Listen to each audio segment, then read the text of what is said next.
जरंगेंनी जी भाषा वापरली काल शिवराळ, ही कोणती गिरी आहे? छत्रपती शिवाजी महाराजांच्या पुतळ्याखाली बसून शिवीगाळ करणं हा कोणता मोठेपणा आहे? हे कोणती आंदोलनाची पद्धत आहे? बटन वाजवून दाखवलं, त्याच्यामध्ये सरकारला तो म्हणत होता तुझ्या मायचं. ज्या प्रकारे अब्युजिव्ह बोललं सरकारला, ज्या प्रकारे अब्युजिव्ह बोललं व्यक्तिगत काही मागासवर्गीय ओबीसी सन्माननीय मंत्र्यांना, मला सुद्धा बोलण्यात आलं.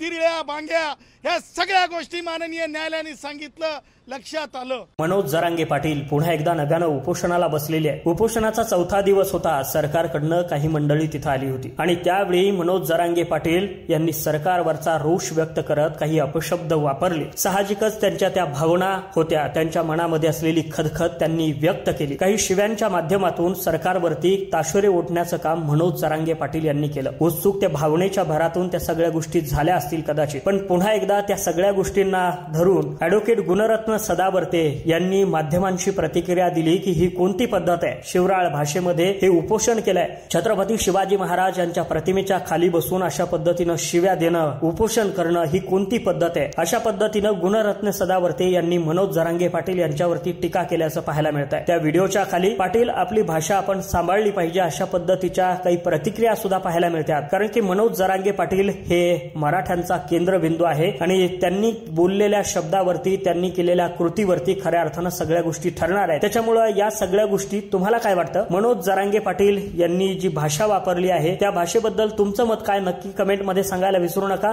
नमस्कार मंडळी, स्वागत आहे आपल्या टेन मराठी या लोकप्रिय युट्यूब चॅनल मध्ये.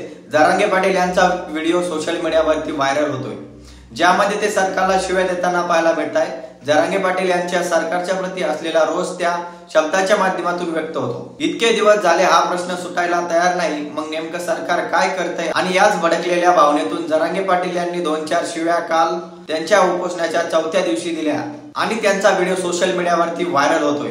याच व्हिडिओला टार्गेट करत गुणरत्न सदावर्ते यांनी माध्यमांशी प्रतिक्रिया देताना म्हटलं आहे की ही कोणती पद्धत आहे? शिवाजी महाराजांच्या प्रतिमेखाली बसून शिवीगाळ करणं, अशा पद्धतीचं उपोषण करणं, शिवराळ भाषा वापरणे ही काय पद्धत आहे का? असा सवाल गुणरत्न सदावर्ते यांनी उपस्थित केला.